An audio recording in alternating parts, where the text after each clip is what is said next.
Նախագահ Զելենսկի, ինչ մեսիջ ունեք Պուտինին։ Ես այստեղ եմ, դրանից ավելի պարզ ոչինչ չունեմ ասել։ Զելենսկին Թուրքիայում է, իսկ Պուտինը այդպես էլ չմեկնեց այնտեղ։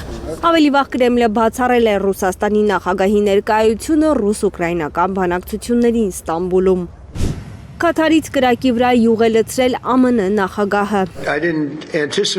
Եթե ես չեմ գնում այնտեղ, ինչու պետք է Պուտինը գնա։ Չնայած Թրամփն ասում էր, որ եթե պետք լինի կթռչի Ստամբուլ ու կմասնակցի բանակցություններին, նրա խոսքով ոչինչ չի փոխվի մինչև ինքը չհանդիպի Պուտինին։ Ռուսաստանի նախագահի պահվածքը չմարսած Զելենսկին երկրորդ հարվածն է ստանում, երբ իմանում է, թե ովքեր են ռուսական պատվիրակության կազմում։ Պատվիրակությունը գլխավորում է Պուտինի օգնական Վլադիմիր Մեդինսկին։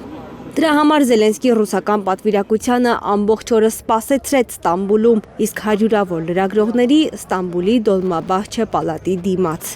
Ուկրաինայի նախագահի խոսքով Ռուսաստանը լուրջ չի վերաբերվում այս բանակցություններին, դրա համար էլ երկրորդական դեմքերի է ուղարկել այնտեղ։ Մենք ռուսական պատվիրակության կազմում չենք տեսնում նրանց, ովքեր որոշումներ են կայացնում։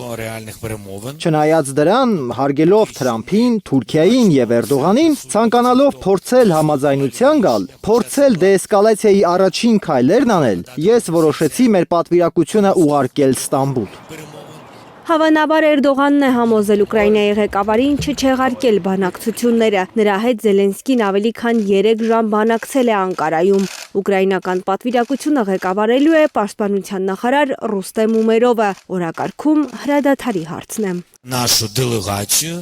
Մեր պատվիրակությունը օրակարգում կունենա հրադադարի հարցը, բայց մենք վստահ չենք, որ ռուսական պատվիրակությունը կողմ է դրան։ Էրդողանը կրկին հաստատեց իր հավատարմությունը Ուկրաինայի տարածքային ամբողջականությանը։ Պուտինի ուղարկած պատվիրակության կազմից վրդովված Զելենսկին Անկարա ժամանելուն պես բուտաֆորիա էր անվանել ռուսական կազմը ու նշել, որ միայն Թուրքիայի նախագահի հետ հանդիպումից հետո կասի, թե ովքեր կնստեն ռուսների դիմաց։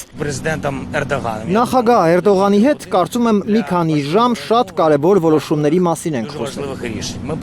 Մենք պետք է հասկանանք ռուսական պատվիրակության մակարդակը, ինչպիսին է նրանց մանդատը եւ արդյոք նրանք ի վիճակի են ինքնուրույն որևէ որոշում կայացնում։ Որովհետև մենք բոլորս գիտենք, թե ով է որոշումներ կայացնում Ռուսաստանում։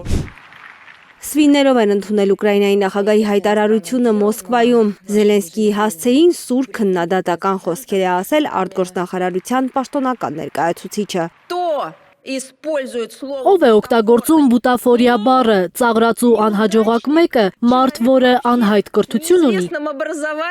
Այդպես է արտահայտվում մարդկանց մասին, որոնք ունեն բազային կրթություն, ակադեմիական աստիճաններ, հայրենիքին մատուցած ծառայություններ, իրենց աշխատանքով ապացուցած պրոֆեսիոնալիզմի մակարդակ, նա նրանց է այդպես անվանում։ Հետո արտգործնախարար Լավրովն է անդրադարձել Զելենսկիի հայտարարություններին, խղճուկ անվանել նրան։ Սկզբում Զելենսկին որոշ հայտարարություններ արեց, թե պահանջում է, որ Պուտինը անձամբ գնա։ Դե նա խղճուկ է։ Դա բոլորը հասկանում են բացառությամբ հավանաբար նրանց, ովքեր Զելենսկիին խամաճիկ են սարքել։